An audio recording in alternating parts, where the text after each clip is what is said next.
Hello and shalom, brothers and sisters, Messiah Yeshua. Welcome back. I'm Jeremy, and today we're talking about destruction, the coming of the adversary, and Zechariah 5. We're going to be looking at a lot of connections today with all of these events and how they culminate into a certain event that takes place. We're also going to talk about Zechariah 5 and how it, looking at the nuclear weapons theory and teachings that I'm sure many of you guys have heard of, but if you haven't, we're doing a really in-depth dive of that today, and I think you'll be pleasantly surprised at what's actually written in Scripture about it. We're going to be looking at the house of the thief, the house of the liar, as spoken about in Zechariah. So bear with me as we go through all this. And I want to preface before we get started that I am not a prophet, and I don't believe that I've received any prophetic visions or anything like that. I'm simply a person that is diligently seeking to know my God and His Son and His Spirit and the things that are to come, the things that were, and what is taking place after we all leave this world.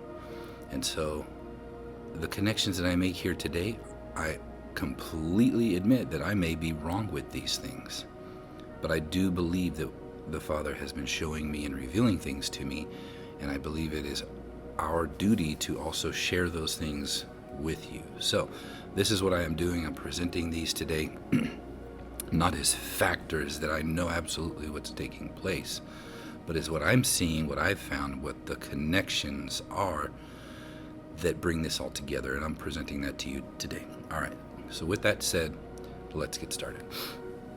I want to start out real quick, if you haven't seen my resurrection teachings, because this is very important as we move forward, talking about the seventh trumpet. Now, for those of you that don't know, the trumpets take place Revelation 11, and it culminates, and then after the seventh trumpet we go into Revelation 12, which is about the woman giving birth and the dragon coming down and so forth. But in Revelation 11:18 it says this: "And the nations were angry, and thy wrath is come, and the time of the dead, that they should be judged, and that you should give reward to your servants the prophets, and to the saints, and to them that fear your name, small and great, and should destroy them which destroy the earth." So I want you to see two things happen here at the same time: wrath and reward, destruction and reward. And this is a pattern that we're going to see and look at today as we move forward, that when reward or salvation comes, so does wrath or destruction. And they come at the same time. So keep that in mind as we move forward. So Revelation 11:18. But before we get to this, we're going to read something else in Revelation. But before we get there, I want to say this. Psalms 97:10. "You that love Yahweh hate evil. He preserves the souls of His saints. He delivers them out of the hand of the wicked." Keep that in mind as well. He delivers you out of the hand of the wicked, because we're going to be talking about the hand of the wicked and the hand of salvation, the right hand, Yeshua. We're also going to be talking about the hand of destruction, the hand of wicked, the adversary. In Proverbs 8:13, "The fear of Yahweh is to hate evil, pride and arrogancy, and the evil way, and the forward tongue," right? Perverse or fraud. "Both do I hate." So, hate. The only thing that a believer in Yeshua is supposed to hate is evil and the evil way, right? That side of the spirit of evil, the hate, the anger, and so forth, pride, arrogancy. But we are not to be, just as the Father is not, a respecter of persons. So as we move forward in this teaching today, we're going to be talking a little bit again about nations and governments and beasts and so forth. And when we present these, we're not singling out and stereotyping any people group, but a governmental system that we're going to be looking at. Because when Yeshua does at the end, the great white throne judgment, and they separate the sheep and the goats on the left are those that didn't feed him, didn't clothe him, didn't give him drink, didn't take him in, didn't visit him when he was sick. And they said, "When did we not do these to you?" He says, "When you didn't do these to the least of my little ones, you didn't do it to me." These are all heart issues. That's why he never says you were a Catholic, you were a Mormon, you were a Muslim, you were a Christian, get out. No. Or you were black, you were white, you were a Jew, you were a Gentile. No. It's all about the heart. And I believe that in every people group out there, whether it is a religion or a race or a sex, God is calling people out from all of those and changing their hearts and turning them to Yeshua, who is the love, the good, the light, the life made flesh. He came to show us, to be our example, what God's children look like, and we should follow in his footsteps. And those that don't are those that are led to destruction. So, as I say that, it's all about love. The commandments, all of it, is about how to love God and how to love your neighbor as yourself. And he is no respecter of persons. He looks at the heart. That's how we know people, is by their fruit and what's in their heart. What comes out of their mouth and their actions that they do. Not by a label or their skin color or their religion or their sex. Keep that in mind as we move forward. All right. So, Revelation 18, wrath and reward at the same time. Wrath is destruction. He's going to destroy those who destroy the earth. But reward to his saints. This is the same thing we saw at the flood, salvation and destruction. Sodom and Gomorrah, Lot, salvation and his daughters, and destruction to Sodom and Gomorrah. We see that with Egypt and the children of Israel. Wrath and salvation. Keep that in mind as we move forward with that. All right, let's look at this wrath and salvation thing happening both at the same time. So if we go back to 3 verses to Revelation 11:15, it says this, and the 7th angel sounded, and there were great, that word is megas in Greek, voices in heaven saying, the kingdoms of this world are become the kingdoms of our Lord and of his Messiah, and shall reign, that's regal authority there, to rule as a king forever and ever. Now, if you haven't heard my teachings on this, I'll hit it really quick. The story of David and Saul is a picture of Yeshua and the adversary. The children of Israel, humanity at first, chose, instead of God to be their authority, the adversary. They chose Saul. Saul's name in Hebrew means grave, Sheol, the grave.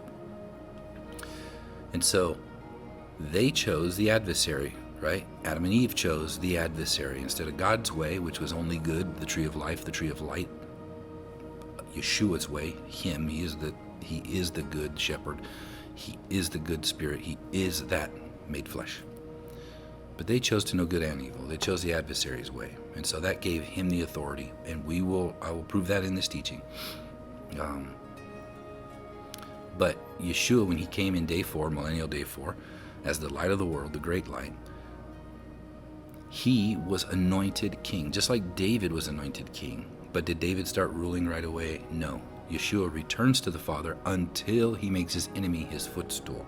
What's the footstool? God's footstool is the earth. Until the accuser's cast down, that's when Yeshua rules and reigns. And I can know that from Revelation 12. It says the exact same thing. And I heard a loud voice, mega voices in heaven, saying in heaven, now is come salvation and dunamis, strength, and the kingdom of our God, and the power, exousia, of his Messiah. For the accuser of our brethren is cast down, which accused them day and night. So you can see here, the 7th trumpet sounds, and the kingdom becomes his. Now, a lot of people will say that this 7th trumpet isn't the last trumpet that Paul's speaking of, because the 2 witnesses resurrect before it. They resurrect after the 6th, but before the 7th. And I will submit to you that it is the exact same thing. And I'll show you that here in a little bit. But real quick, when Paul says that the dead will rise in the twinkling of an eye, at the last trumpet, right? The twinkling of an eye is like lightning. What does Yeshua come as? Lightning. What does the adversary come as? Lightning. And just like lightning, if you're not looking directly at it, you're going to miss it. Because you'll have to turn your eye toward it, and then by the time you look, it's gone. But you don't hear the sound until a little bit after. So same event, the 2 witnesses are raised up and caught up to heaven. The one in the cloud says, come up here. And then you hear the sound, the thunder, the trumpet, just as lightning. Okay, so keep that in mind as we move forward. But as you see here, both events, we read in right after Revelation 15, we're going to go into Revelation 18, where the two events, the dead are judged and the wrath is come. Destruction's coming, it says. And who's the destructor? Who's the destroyer? I'm going to show you. It's the adversary. He's cast down. So both events are taking place here. But let's look at that word strength, which is dunamis. In Philippians 3:10, it says that I may know him and the power, the dunamis of his resurrection, and the fellowship of his sufferings, being made comfortable unto his death.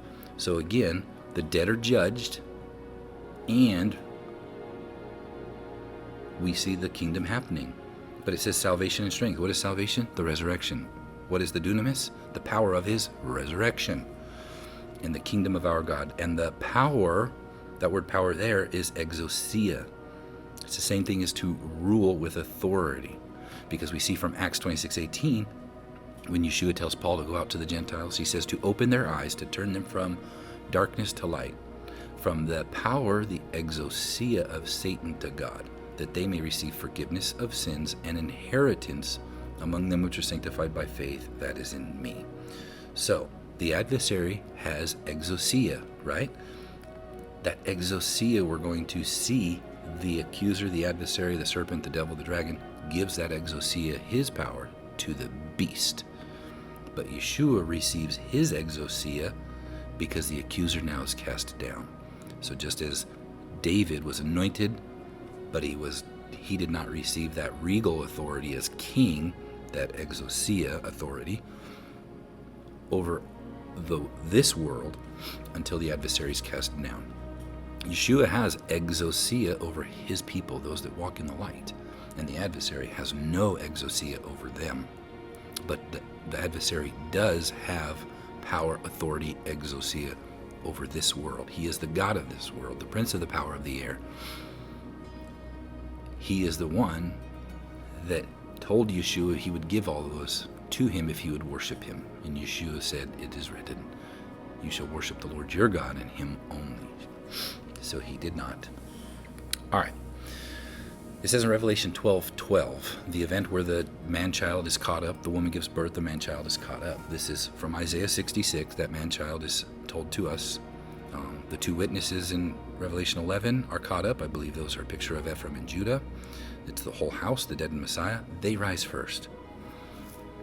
And then we see earlier on in Revelation, we see a multitude that no man could number, clothed in white garments, from every tribe, tongue, and nation. This is the dead Messiah raising up. Isaiah 66 says that man-child is the whole house of Israel, Ephraim and Judah together, the two witnesses. But in Revelation 12, we're told that the man-child is caught up. Again, connects that to Revelation 16, or Isaiah 66, sorry. But here in Revelation 12:12, it says, therefore rejoice, you heavens, and you that dwell in them. Woe to the inhabitants of the earth and of the sea, for the devil is come down to you having great wrath, because he knows that he has but a short time. And what was that wrath we read in Revelation 18? He's going to destroy those that destroy the earth. And so we're going to look at him as the destroyer as we move forward. But there's a time frame that he has. You see, these two events, again, wrath and resurrection, or wrath and salvation, wrath and reward, happen at the same time. Okay?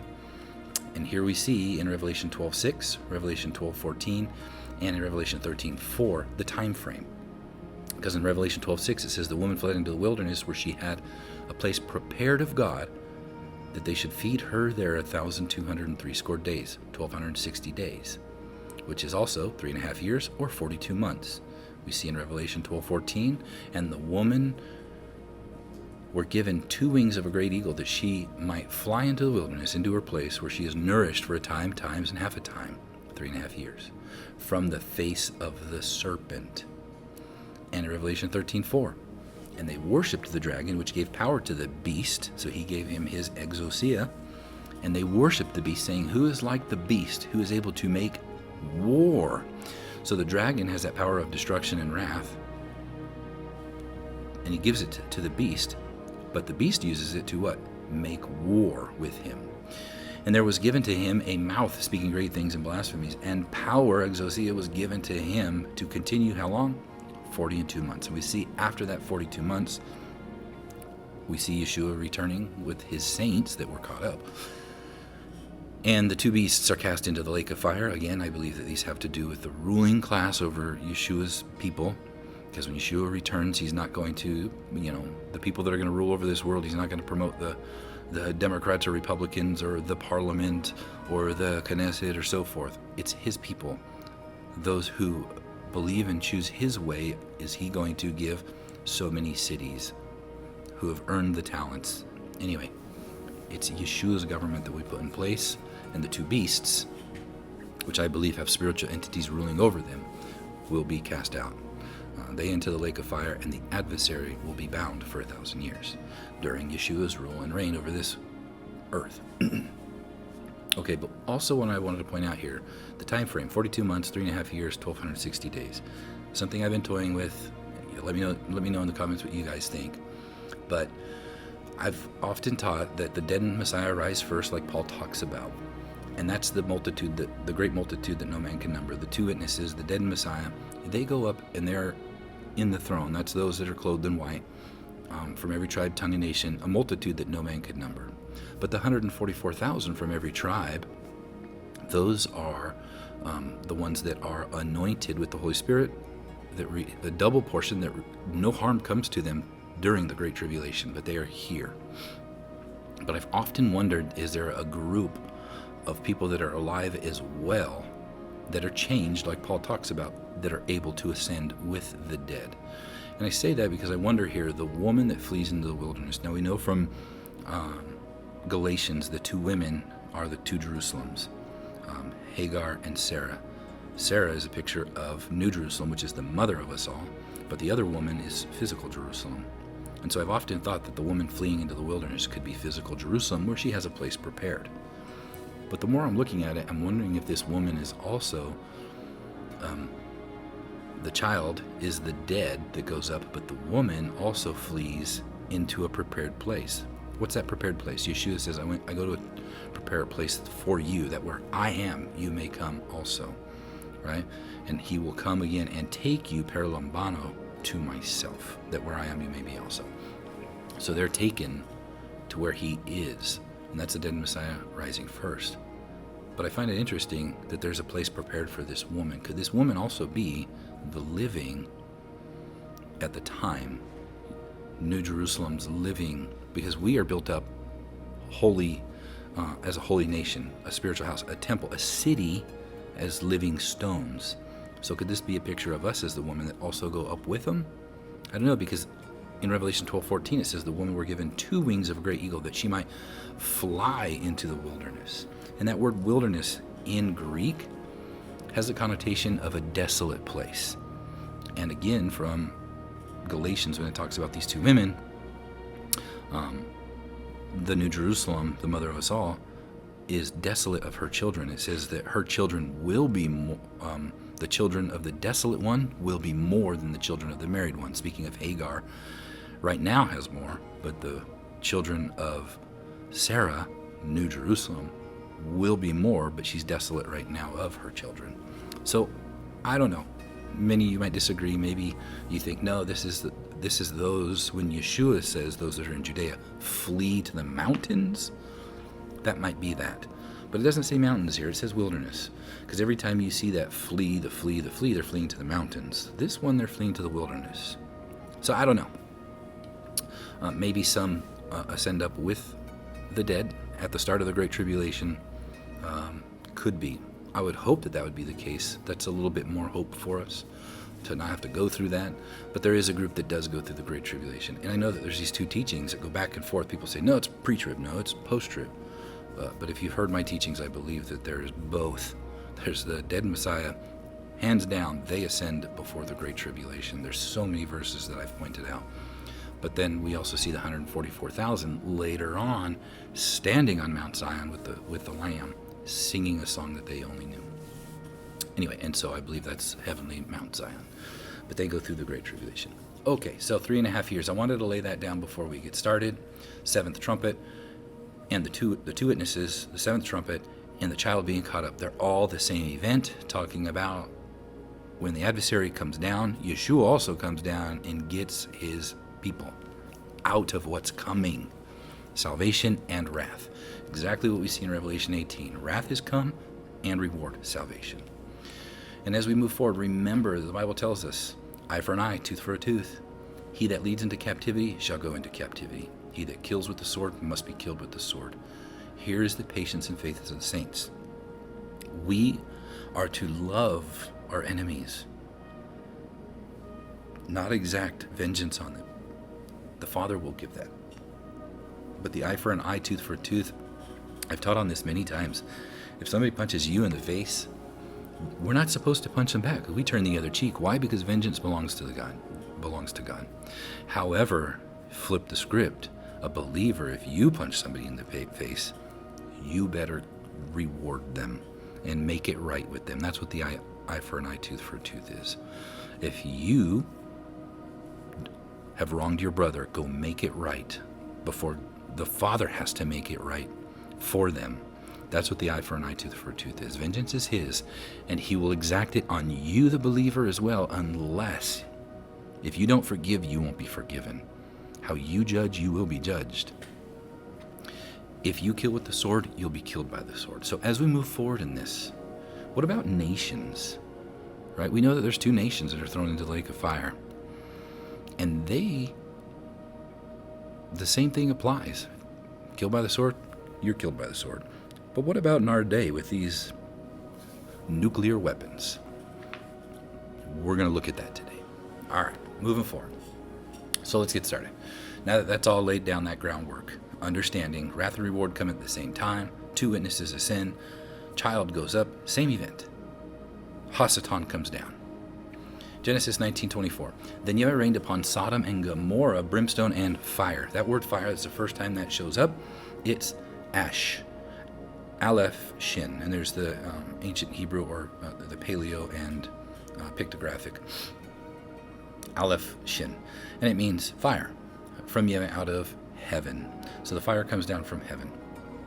In Genesis 19:29, it says, and it came to pass when God destroyed the cities of the plain, that God remembered Abraham and sent Lot out of the midst of the overthrow when he overthrew the cities which Lot dwelt in. So this fire came down from heaven and destroyed Sodom and Gomorrah. Okay? We have today weapons of mass destruction that can do this very thing. Fire coming down from heaven and destroying. And what did we see at the time of wrath and reward? Those that destroy the earth will be destroyed. Okay? So keep that in mind. That word fire, first time it showed up was with Sodom and Gomorrah. However, in Exodus 29:18, it says this, and you shall burn the whole ram upon the altar. It is a burnt offering, an olah, right? The ascending offering to Yahweh. It is a sweet savor, an offering made by fire. However, this word fire here is spelled differently. It is the aleph shin, just like we saw before, but now it has that hey in there, that breath, that spirit letter. And so when you add that in, you have Asher, and that's H801. But that's interesting because the first time that word is used is in Genesis as well, and it's 2:22. It says, and the rib which Yahweh God had taken from man made he a woman. Now there, it's the same Hebrew letters, the Aleph, Shin, Hey, but in Strong's, it's a different number. It's H802. Same exact letters, but why is it given a different number? Well, in modern Hebrew, they give it different vowel points. And so in Exodus, it's a fire offering, an offering made by fire. But in Genesis, it's a woman. And while I find it interesting, many of us have, you may have heard a teaching on this before, that in Genesis 2:23, where it says, in Adam, this is now bone of my bone and flesh of my flesh. Right? She shall be called woman. That's from Genesis 2:22, the same word woman, because she is taken out of man. And the word man there is Aleph Yod Shin. So if you take the Yod out of the man's name, this means more like a husband and a wife. You take the Yod out, which is the first letter of Yeshua, the husband's name, you have a consuming fire. With the woman, if you take the Hey out of her name, which is the second letter of Yeshua's name, the Yod Hey, you have a consuming fire. So I think that that's why that connection is made there, and why the word for woman and fire, it's the same Hebrew letters, but different vowel points. So keep that in mind as we go forward, that word woman can also have to do with fire. And it depends on the context used, because before vowel points, remember when they wrote these scrolls and these books, there were not vowel points. Okay? And there it's Aleph Yod Shin for the man. All right. Again, take the Yod and the Hey out of the names of the man and the woman who become one, are the first two letters of Yeshua's name and the Father's name. You have a consuming fire. Ash. All right. Keep that in mind. Isaiah 24:6 says, therefore has the curse, Allah, interesting, devoured the earth, and they that dwell therein are desolate. Before the inhabitants of the earth are burned, and few men left. So here we see this curse that burns makes desolate. That's interesting. As we move forward, how is the earth, the wrath, when it comes, it's destroyed, right? And we're going to look and see that destruction is by fire. Excuse me. The curse that burns makes desolate. Are we not warned about an abomination that makes desolate in the end times? Here, the desolation comes from a curse that goes throughout the whole earth. We're going to see here in a minute. Isaiah says it devours the earth. We're also going to see in Zechariah, it goes over the whole earth to burn it and to make it desolate. This curse, the Allah. Keep that in mind as we move forward. But before we do, before we get into that Zechariah 5, let's go to Zechariah 14. I've talked about this many times in the past, but if you haven't heard this, I want to mention it here. Zechariah 14 is about the day of the Lord. It says, behold, the day of the Lord comes. And in Isaiah, we're told that his holy day, his day, is Shabbat. He made it holy. That's his day. So all throughout the Bible, when you hear the day of the Lord, I believe it's referring to the last day, the end of the 6th and the start of the 7th, the wrath and reward. So the day of Yahweh comes, and your spoil shall be divided in the midst of you. For I will gather all nations against Jerusalem to battle. He is gathering all nations. I know there's a teaching out there where people say, I want to be left behind because I don't want to be those that are gathered, because it says that he gathers the chaff first and then the wheat. Well, the wheat go into his barn. And so people have said that when the woman is in the field or the one that's in the bed are taken paralambano, that they're the ones that they're the chaff that are gathered. I think it's the complete opposite. I think the chaff is gathered against Jerusalem. That's what it says here, gathered, all nations. They're the chaff. They are first gathered to Jerusalem. But when Yeshua comes, he's going to paralambano, take the one in the field, one of them that are in the bed, but the others are left. They didn't make themselves ready, just like the 5 wise virgins. Those that are left behind are going to be the ones that go through the Great Tribulation, because he gathers the chaff at Jerusalem. But then what happens? The chaff get burned, right? We're going to see that as we move forward. But just as salvation first starts where? The Jew first, and then to the Gentile. Destruction, same thing. Salvation and destruction come at the same time. The Bible tells us in other verses, I won't put them up here, but that both salvation and tribulation, the Bible tells us, come where first? to the Jew first, Judea, and then to the Gentile, then to the nations. And that is the pattern that continues to go forward. Okay, he gathers all nations against Jerusalem to battle.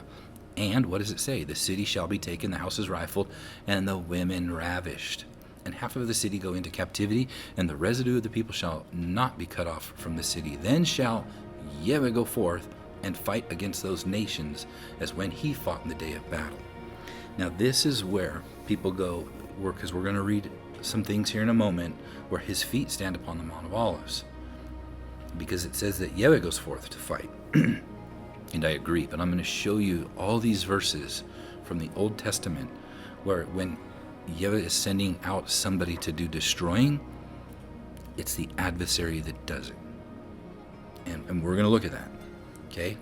But before we do, I just want to go through this event that happens in the day of Yahweh when Jerusalem is taken and all nations are gathered against it. This happened, yes, in 70 AD, but Yeshua warns of us again it happening when he says, when you see Jerusalem surrounded, flee. When you see the abomination of desolation, flee. Remember we talked about what's the curse that goes forth to make the earth desolate? It's destruction. And who brings the destruction? We're going to see today and connect it. It's the adversary. Okay? All right. So here we see same thing Joel speaks of in 3:1. He says, for behold, in those days and at that time, when I shall bring again the captivity of Judah, has he brought Judah back to the land? He did. And Jerusalem. I will also what? Gather all nations and will bring them down into the valley of Jehoshaphat. And I will plead with them there for my people and for my heritage, Israel. So I've taught on this many times before. We're going to look at it a little bit today. The blood does not make you Israel. It is the eternal Israel are those that believe in Yeshua and those that turn to him. So the land will have people that are believers in Yeshua's and those that are not. They come from all walks, all religions. It's about belief and faith in God and turning to Yeshua, okay? He says, I'll plead with them there for my people and for my heritage Israel, whom they have scattered among the nations, right? Israel's scattered all around the world. But he's telling us he brought back Judah, but Israel's still scattered around the world. And they've parted my land. Sorry, I have a bit of a cold. Bear with me today. But this event, when Judah comes back, they're going to be trying to part the land. This is what Joel tells us. And they have cast lots for my people, and have given a boy for a harlot, and have sold a girl for wine, that they might drink. And these are things that are happening now. But again, just because there are people there that are in the land, they are not, like Paul says, not all Israel are of Israel. There are still that need to turn to Yeshua. He is the only way, the truth, and the life. He is the door. And we're going to look at that, right? You cannot get into the city or into the sheepfold except through the door. And his sheepfold is Israel. All right. Isaiah 66:18, the same thing. This is when the time of the child being caught up, right? The man-child, who Isaiah 66 says, it's all the children of Israel, the dead in Messiah. The child gets caught up in Revelation to New Jerusalem. For I know their works and their thoughts. It shall come in that I will gather all nations and tongues, and they shall come and see my glory. So when Zechariah 14:1 says he's going to gather all nations the day of the Lord, what is it for? To see his glory. When Yeshua comes in the clouds like lightning, who also comes like lightning? The adversary. Yeshua is coming in the clouds. Keep that in mind. To see his glory. Well, in Luke 21:20, he says this, and when you shall see Jerusalem compassed with armies, then know that the desolation thereof is near. What is the curse that goes through all the earth that burns it and makes it desolate? It is the curse, the Allah. And we're going to see in Zechariah 5 what that curse is. In Joel 3:4, it says this, yes, and what have you to do with me, O Tyre and Zidon, and all the coast of Palestine? Will you render me a recompense? And if you recompense me swiftly and speedily, will I return your recompense upon your own head? So this has to do with Tyre, Zidon, and the coast of Palestine, those that are around. Now, we will talk more about these groups when we talk about the 10 kings and the 10 toes in a later teaching about Leviathan and Behemoth and the mixing of iron and clay. There's 10 toes of iron and there's 10 toes of clay, and how it connects to Psalm 83. All right. Also, I wanted to read this, the judgment on Babylon in the day of the Lord. In Isaiah 13:14, it says, "And it shall be as the chased roe and as a sheep that no man taketh up. They shall every man turn to his own people, and flee everyone to his own land." So this is Isaiah prophesying that they're going to flee to their own land. But why? Well, it continues in Isaiah 13:16, "Their children also shall be dashed to pieces before their eyes. Their houses shall be spoiled, and their wives ravished." The exact same thing that we see here in Isaiah 14:1, because Jerusalem's going to be taken, they're going to be ravished. And Yeshua warns his believers that when you see this, that all nations gathering around Jerusalem to battle, get out. He says, flee to the mountains. Get out. And we're seeing all these other verses talking about the same thing. The women ravished, flee. Destruction's coming. It says in Lamentations, after the day of the Lord, it says, they ravished the women in Zion and have maids in the city of Judah. That took place, right? It goes on in 5:6 of Lamentations. The crown is fallen from our head. Woe unto us that we have sinned, right? Because of the mountain of Zion, which is desolate, the foxes walk upon it. So this is that time that the women were ravished. I believe that Lamentations is speaking of exactly what Zechariah is speaking of. The city is taken. Why? Because they didn't turn to Yeshua, and he's giving them time and time and time. And I believe it's our job to, well, maybe it's not ours, but we are to build the kingdom, and we are to provoke them to jealousy, to see Yeshua as the Messiah, and to love them, and to not seek vengeance, but to hope and pray for them that they turn to Yeshua. But that is the whole world. That is everybody that has not known Yeshua. Because when people say, why do I need to believe in Jesus? You have to understand that Yeshua is the goodness. He's the good shepherd, right? He's the light of the world. He's the life of the world. He is the good. He is the life. He is the light, the visible image of the Father made flesh. And so all of those things that a good person, the Bible tells us, that would walk in the way, you would love your enemy, you would help them, you would feed the hungry, clothe the naked. That is putting on Yeshua, doing those things. And so yes, the world needs to turn to him, to that, and be that. He as our example of how we should walk. Okay, so I've hit on that enough. All nations are gathered against Jerusalem. The Bible tells us the chaff are gathered first, but the wheat go into the barn. And if you haven't heard my teaching before, wheat is from a sheaf that is cut off, it's killed. And where does the grain go? Into the ground until it resurrects back to life. But then there is the grape and the olive that go through the pressing. As Paul said, the dead in Messiah rise first, the wheat are taken to the barn. But during the Great Tribulation, the grape tribulation and the olive tribulation, they go through a pressing to produce what's coming out. And the 144,000 of all the tribes, they are just like Elisha, receive the double portion and go through the Great Tribulation. Just as the two beasts devoured the 42 children, but not Elisha, the two beasts devour the 42 months. And they go and make war with the remnant of the woman's seed. The remnant. Okay. Zechariah 14:4 continues, and it says, and his feet, because we just saw Yahweh will go forth and fight against those nations. But if I'm suggesting that Yeshua comes in the clouds like lightning, and the adversary comes down to the earth as lightning, same event, then why is it saying that Yahweh and his feet stand and he makes war? Well, we're going to see. I'm going to show you. 2 Samuel 24:1. And again, the anger of Yahweh was kindled against Israel, and the anger of Yahweh, moved David against them to say, go number Israel and Judah. Same event happens in 1 Chronicles 21:1. But now it's not the anger of Yahweh. It says, and Satan stood against Israel and provoked David to number Israel. right? So we're also going to see this happening a lot through the Targums and other writings, that when destruction from Yahweh comes, who's doing it? It's the adversary. And we're going to see that. Bear with me. But same thing, when salvation comes from Yahweh, who's doing it? Yeshua. Yeshua is the salvation, but the adversary is the destruction. Yeshua is salvation. The adversary brings wrath. But it's also known as the wrath of the Lamb.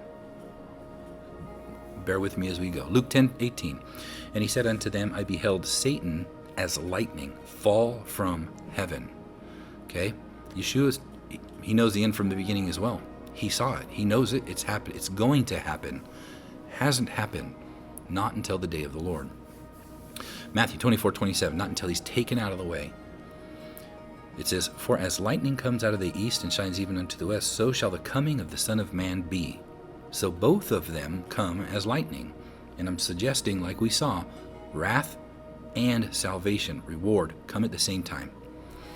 Zechariah 9:14, and Yahweh shall be seen over them, and his arrow shall go forth as lightning.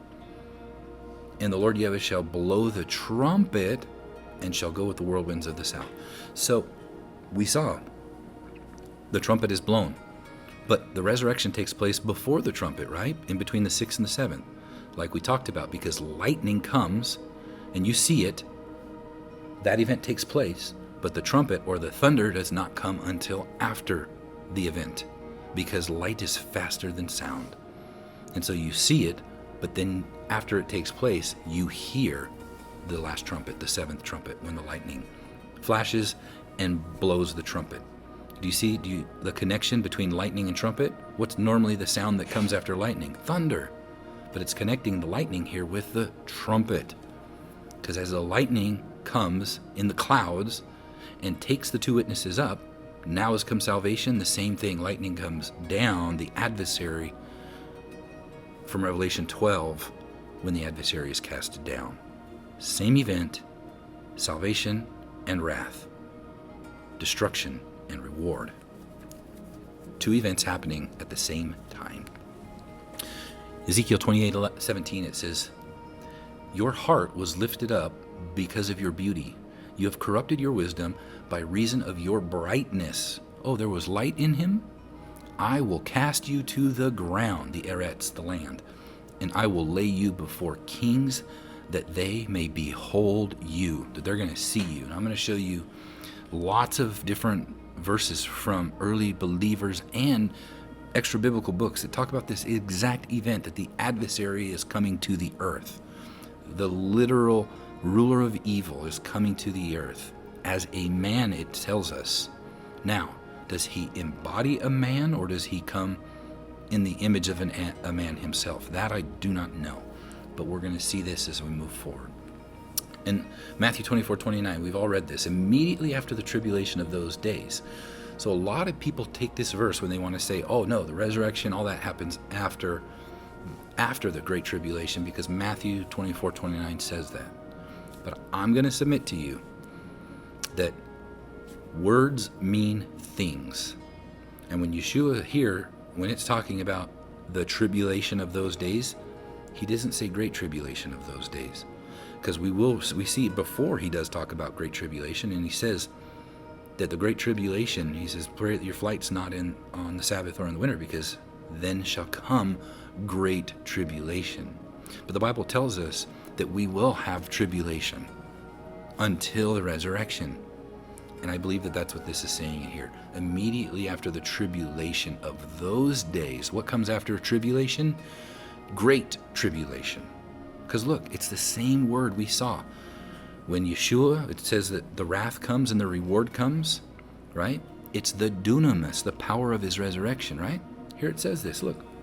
Immediately after the tribulation of those days shall the sun be darkened, the moon shall not give her light, and the stars shall fall from heaven. The stars are also pictures of angels. And who's falling from heaven? The adversary and his angels, his spirits with him. And the dunamis, the power of the heavens, shall be shaken. The transfer of power is taking place. That's what we saw, the same word used when Revelation 11 and 12, the two witnesses are caught up. Yeshua receives his rule, his reign, his regal authority. In Revelation 12, when the man-child's caught up and Hosea is cast down, Yeshua is given the dunamis, and the kingdoms of this world will become his kingdoms. And the adversary gives his dunamis to the beast, his power. The heaven shall be shaken, and then shall appear the what? Sign of the Son of Man in heaven. Then shall the tribes of the earth mourn, and shall see the Son of Man coming in the clouds of heaven with dunamis, the resurrection, and great glory. And that's exactly, it's all connecting the lightning. Yeshua's coming in the clouds, and he takes the two witnesses, he takes the man-child up to heaven. The adversary is cast down. He goes to make war with the remnant of them. Why would it say remnant if they're all still here? Because there's a group that does go up, but there's those that are left behind, and the 144,000 are sealed that no harm comes to them during the time of the two beasts that devour the 42 children, or that devour the 42 months. That's the time frame, 1260 days, 42 months, 3.5 years. But the earth mourns. They see the Son of Man coming in the clouds of heaven with dunamis and great glory. And he shall send his angels with a great sound of a trumpet, the thunder that comes after the lightning. And they shall gather together his elect from the four winds, from one end of heaven to another. And we see in 1 Corinthians 15:51, behold, I show you a mystery. We shall not all sleep, but we all shall be changed in the moment, in the twinkling of an eye. What is that twinkling? It's the lightning. At the last trump, for the trumpet shall sound, and the dead shall be raised incorruptible, and we shall be changed. For this corruption must put on incorruption, and this mortal must put on immortality. This is why I also suggest that some may be changed at that time and be considered the woman that flies away into the wilderness, the desolate place, New Jerusalem. With the child is a picture of the resurrected, the dead, but are there also some that go at this time? I'm hoping so, but I could be wrong. But I know for sure that there are those that still have to go through the Great Tribulation. There are the 5 wise virgins that made themselves ready. They get to go in, but there are those that did not, and they have to go through the Great Tribulation, the pressing. All right. Moving forward, Revelation 1:7, behold, he comes with the clouds, and every eye shall see him, and they also which pierced him, and all kindreds in earth shall wail because of him. Even so, amen. Verse after verse after verse after verse, we see Yeshua is coming in the clouds, and then also later coming with the saints. Well, how did the saints get up there? They were resurrected. But who's coming to the earth, and whose foot will stand in that day? Because if we continue reading, it says this, and his feet shall stand in that day upon the Mount of Olives, which is before Jerusalem. He's going to stand on the Mount of Olives in Jerusalem. What does Yeshua say? We're going to read this here in a moment. When you see the abomination of desolation, stand in the holy place. Flee. He shall cleave in the midst thereof towards the east and towards the west, a very great valley, and half of the mountain shall remove towards the north and half towards the south. So it's going to split. Okay? We will come back to this here in a moment, Zechariah, to finish off the rest of the verse, because we're going to see people fleeing. But why are they fleeing if this is Yeshua? Again, I could be wrong. I know a lot of people might say, that's blasphemy. But I'm going to walk you through and show you that when it says Yahweh comes multiple times, and when destruction is followed by it, it's the adversary, the other hand. So before we continue, I have to show you these things. Let's go. From the Targums of Jonathan, if you read the event in Exodus 12:40 of the children of Israel and the firstborn in Egypt dying, this is what it says. It adds this in And if you don't know what the Targums are, those are just the Aramaic translation. And it puts a little bit of extra in there to get you to understand what they believe is happening. Okay? And so this is what it says. It says, 4 nights are there written in the book of memorials before the Lord of the world. The first night, when he was revealed in creating the world. The second, when he was revealed to Abraham. The third, when he was revealed in Egypt, his hand killing all the firstborn of Mizraim. So there's a hand of Yahweh that killed all the firstborn in Egypt. And then it says, and his right hand saving the firstborn of Israel. Again, wrath and reward, salvation and destruction. The hand, it doesn't say the left hand, but it's the other hand, brought destruction. But the right hand, who's the right hand? Yeshua. What did it bring? Salvation. The firstborn of Israel. It brought the right hand, Yeshua, brings the salvation, but the other hand brought destruction. The Bible tells us, right, if your right hand offends you, cut it off. We see that one day that this adversary will be cut off. And it goes on. The fourth, when he will yet be revealed to liberate the people of the house of Israel from among the nations. That's at the very end. But this is how it says in Exodus 12:11. It says this, and thus shall you eat with your loins girdled, and your shoes on your feet, and your staff in your hand, and you shall eat it in haste. It is Yahweh's Passover. For who? I will pass through the land of Egypt this night, and I will smite all the firstborn of the land of Egypt, both man and beast, and against all the gods of Egypt. I will execute judgment. I am Yahweh. But the Targums tells us that it wasn't Yahweh that was doing it. It was the hand of Yahweh killing. But the right hand brought the salvation. Again, the other hand brings destruction. Let's look at Targums again. In Exodus 12:40 it continues, and all these are called nights to be observed. For so explained Moshe, and said, therefore it is to be observed on account of the liberation which is from the Lord. So the liberation was from Yahweh, but it was his right hand that brought it, to lead forth the people of the sons of Israel from the land of Egypt. This is that night of preservation from the destroying angel. Oh, so who was the other hand? The destroying angel. For all the sons of Israel who are in Egypt, and of redemption of their generations from their captivity. Do you see the connection? Yeshua is the right hand of salvation. He brings salvation. He is the light, the life, the good that came in the flesh. But the destroyer, we're also told, is coming, and we're going to see he's also coming in the flesh as well, as a man. Stand by, and we will get to that. Numbers 22:22.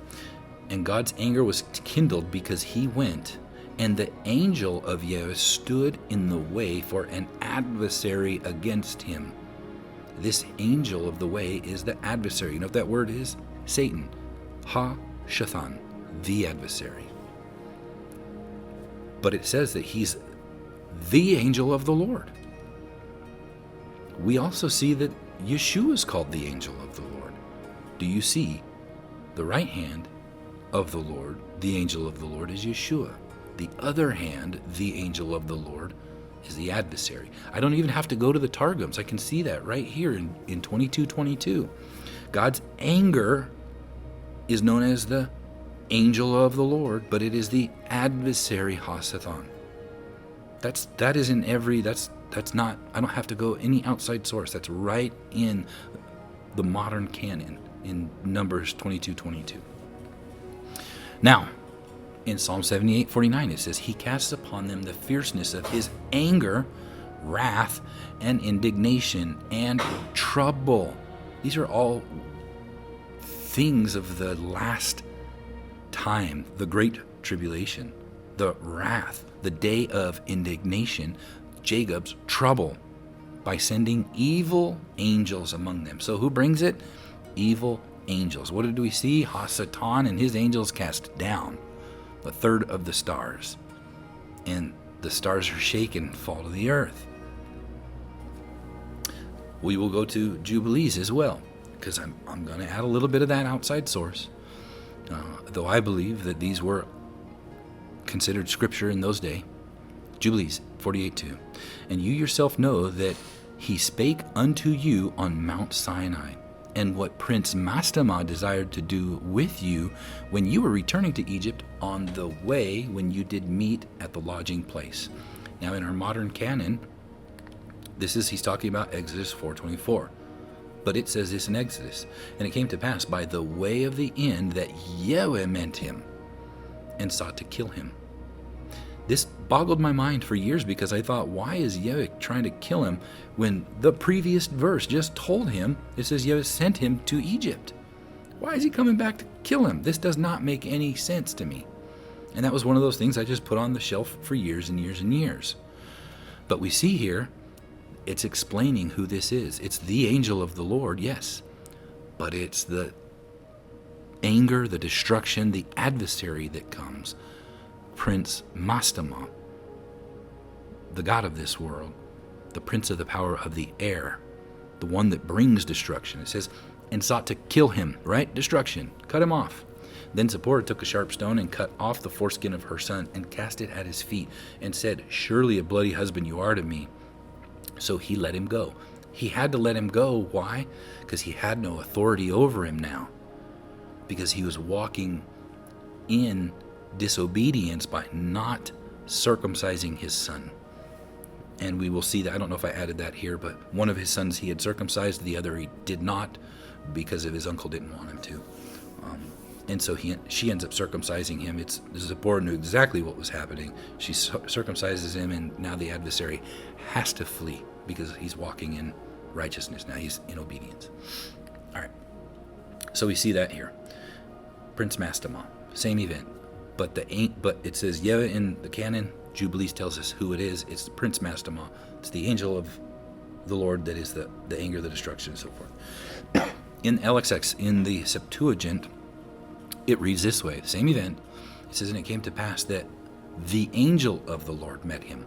We just read from Numbers 22:22 that the angel of the Lord is also the adversary, Hasatan. And we don't have to, they're going to tell, even Jubilees will tell you who Prince Mastama is. It's the adversary.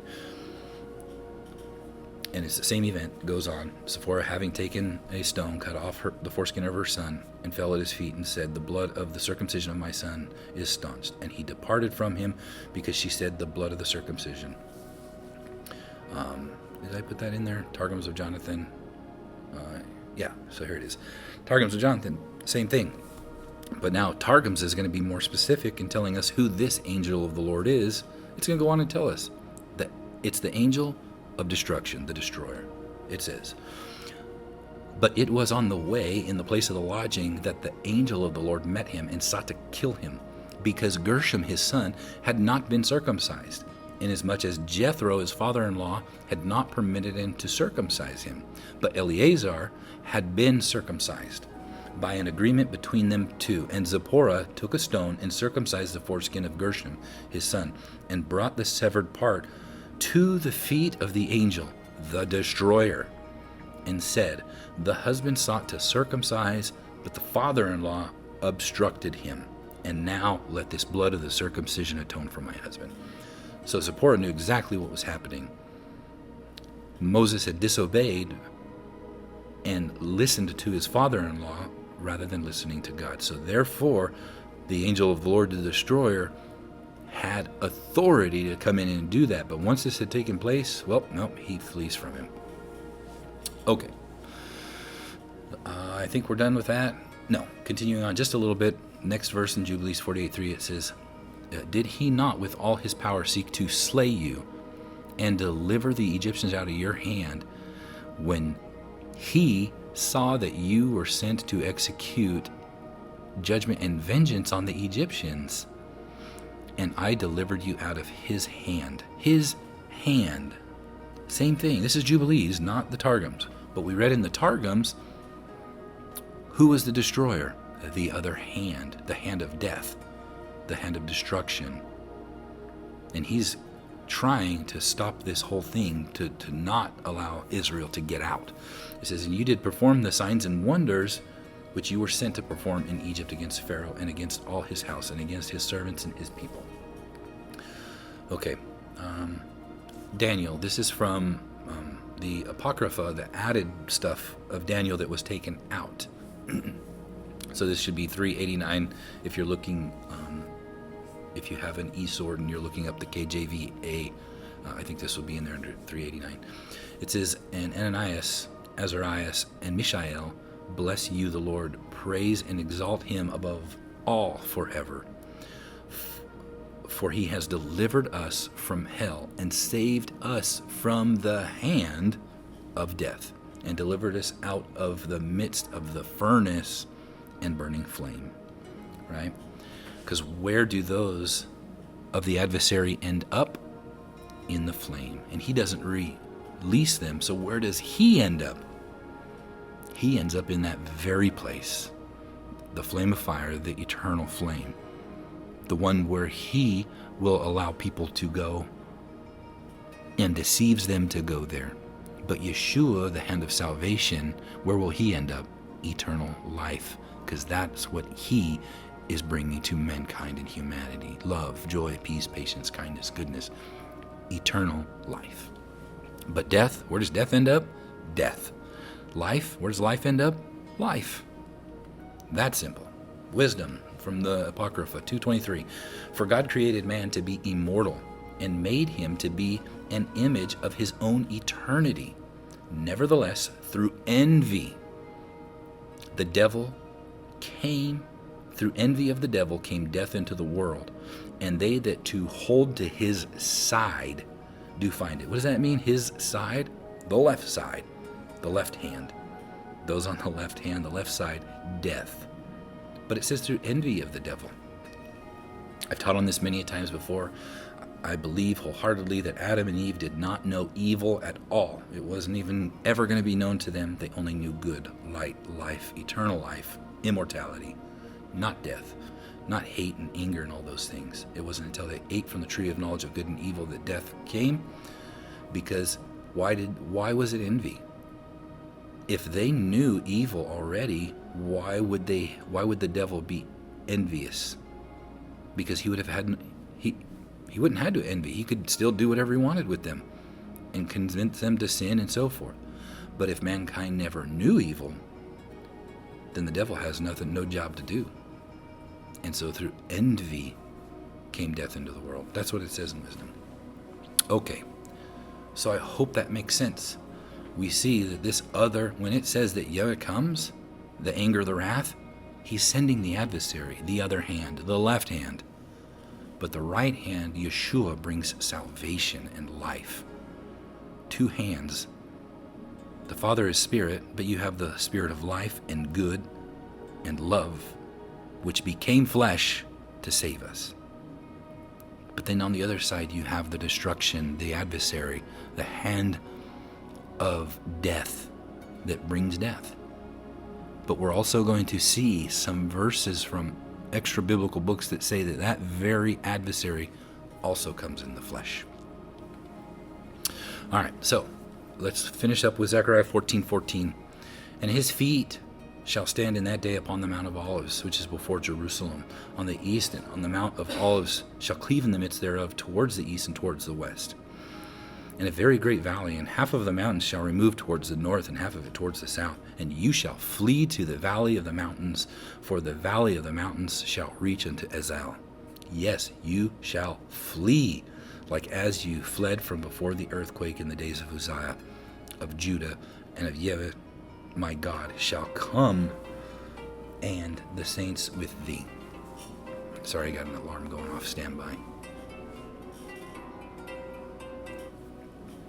Okay, so why here is it says, and Yahweh my God shall come? It just told us Yahweh, his feet stood on the Mount of Olives. And they fled from him. But Yahweh comes with the saints. Again, I'm submitting here that when it says Yahweh and his feet stand on the Mount of Olives, that is the left hand of Yahweh, the adversary, who comes in the flesh, cast down to the earth. But at the same time, Yeshua comes in the clouds, takes his saints with him.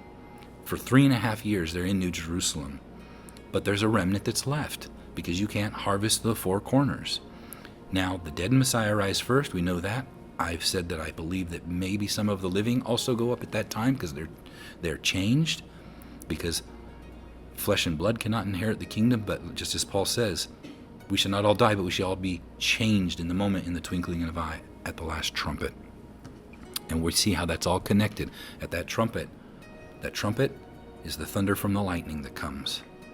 And we connected the thunder with the lightning. The lightning, the trumpet's blown, all those taking place. But then later we see, Yahweh my God shall come. Who's coming? We see it's Yeshua with his saints, but he's the right hand of Yahweh. Not the destruction. The destruction comes for 3.5 years. The deceiver.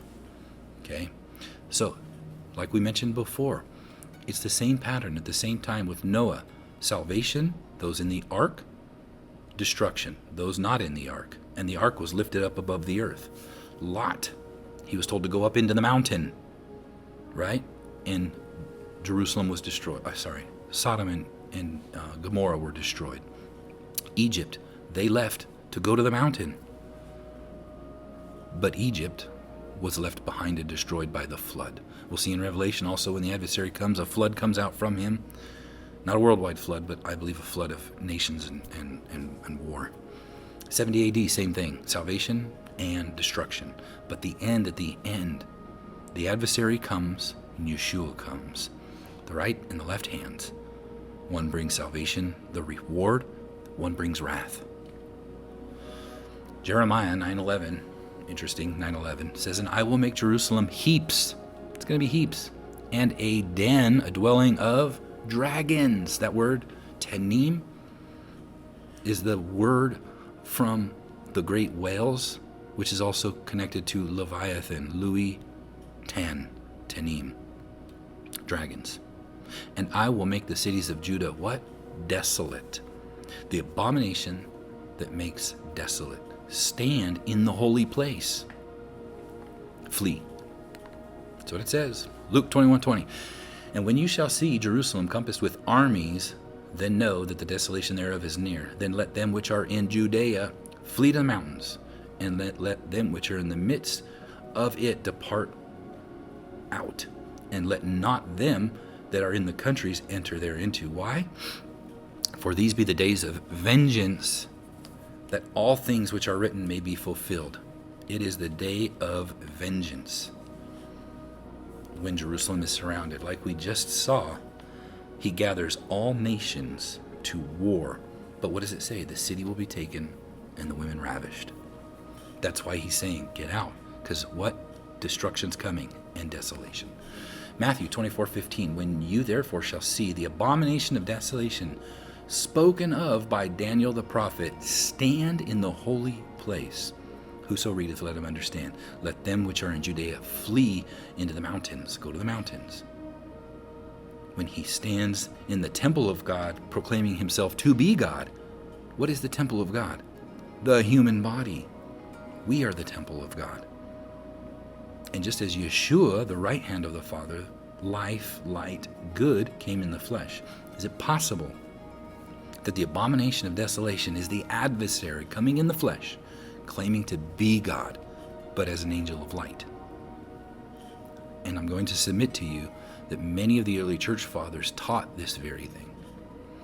Matthew 3:7, but when you saw many of the Pharisees and Sadducees come to his baptism, he said unto them, O generation of vipers, who has warned you to flee from the wrath to come? A prophetic seeing of what's to come. Luke 3:6, and all flesh shall what? See the salvation of God. Then said he to the multitude that came forth to be baptized of him, O you generation of vipers, who has warned you to flee from the wrath to come? Again, that wrath to come, and Yeshua coming, it says all eyes see him. But if it's the same event, Could it not be that many will be deceived in believing that the one that stands on the Mount of Olives is the adversary himself, but comes as an angel of light, and people worship him to be God, thinking he's Yeshua? We're going to read letters from early church fathers and so forth that claim that very thing, that the adversary that comes to the earth, people believe is Yeshua and they worship him. Jeremiah 6:1. Strengthen yourself, you children of Benjamin, the house of Judah, right, to flee out of the midst of Jerusalem, and sound the alarm with the trumpet in Tekoa, and set up a signal over Bethakarma. For evil threatens from the north, and great destruction is coming. And thy pride, O daughter of Zion, shall be taken away. Again, flee Judah at the trumpet, because evil and destruction are coming. Revelation 12:5. And she brought forth a man-child who was to rule all nations with a rod of iron. And her child was caught up unto God. Yeshua came in the clouds as lightning to receive the two witnesses, to receive the man-child. Same event, but Hasatan's being cast down, but Israel's being caught up. However, not the 144,000, they remain, and also I believe those that didn't make themselves ready into his throne. And the woman fled into the wilderness where she has a place prepared. Again, this could be talking about those that are changed and are caught up with the resurrected, meaning we shall not all die, but we shall be changed in the moment, in the twinkling of an eye. They go up. 144,000 remain, and those that didn't make themselves ready. Jeremiah 51:6. Flee out of the midst of, where? Babylon, and deliver every man his soul. Be not cut off in her iniquity, for this is the time of Yahweh's vengeance. Did not the Bible just tell us the day of Yahweh's vengeance is when they flee Jerusalem? But Jeremiah is telling us it's when they flee Babylon. Mystery Babylon. Because all things start to the Jew first, then to the Gentile. It all starts at Jerusalem and goes out from there. And he will render unto her a recompense. Okay, so I hope this is all coming together as we talk about the destruction that's coming. Okay? So now let's go back to Isaiah 24:6. Therefore has the curse, the Allah, devoured the whole earth, and they that dwell in are desolate. Therefore the inhabitants of the earth are burned, and few men left. Okay, so that curse is something that burns and makes desolate. And I'm going to submit to you, it's the adversary coming down in the power to destroy. But how? Well, let's go to Zechariah 5 now. Finally, we get here. Zechariah 5:1. Then I turned and lifted up my eyes and looked, and behold, a flying roll. That word doesn't mean scroll like two handles that opens up. It's one cylinder of a scroll, not a two-sided one, but one. A roll. And he said to me, what do you see? And I answered, I see a flying roll, a Megillah, or Megillah, I think in the modern Hebrew. And the length thereof is about 20 cubits. That's about 30 feet. And the breadth thereof 10 cubits, about 15 feet around. Okay? And there are nuclear weapons that are a flying roll or cylinder that are about this size. Okay? There's much bigger ones and there's littler ones. But this, about an average. Okay? Zechariah 5:3. Then said he to me, this is the curse. What did we read from Isaiah the curse was? Destruction and desolation. Then said he to me, this is the curse, the Allah, that goes forth over the face of the whole earth. For everyone that steals, the thief, shall be cut off, as on this side, according to it, and everyone that swears shall be cut off. We're going to see that that's a liar swearing falsely, as on that side, according to it. Talking about the two sides. Remember we saw the verse about just a little bit ago, Hasatan coming and those that are on his side, death. Anyway, continuing on, it says this in Zechariah 5:4. I will bring it forth, says Yahweh of hosts, and it shall enter into the house of the thief and into the house of him that swears falsely by my name. You notice here he only mentions two houses, the house of the thief in the house of him that swears falsely by his name. But it goes over the whole earth. So the whole earth experiences it, I guess, but it's only these two houses that it's mentioning it going into their house, because it goes on. And it shall remain in the midst of the house, and shall consume it, or end it, destroy it. Consume it with the timber thereof and the stones thereof. So this flying roll is a curse. We learn from Isaiah that curse is destruction and burning. It goes into the house and consumes it, the timbers and the stones. Our modern day missiles or nuclear weapons do this very thing. Now, I want to mention here that my studies of megalithic structures before the flood, they have found sites around the world where nuclear glass exists, but there's no record of any nuclear weapon ever going off there. But the glass exists. Many of the sites that I've gone to, the megalithic places around the world, have pictures of things carved in the rock, especially at Kailash Temple in India and other places in India. And they're firing what looks like missiles over at each other. Now, I just wonder, this is completely me thinking out loud, is the book of Noah, or the book of Enoch, says that the earth tilted, which caused the flood. But what caused the tilt of the earth? Could it have been that they discovered nuclear weapons as well? A different form, but a same way to use them, because we find that nuclear glass, that green glass. And did they battle back and forth? Because the book of Enoch tells us that there was war between mankind before the flood, and they devoured one another. That destruction that came then, could that also be the same type of destruction that the adversary gives that authority of destruction to the beast, to mankind? Who was the first nation to let off a nuclear weapon and use it against another? Think about that as we move forward. Okay?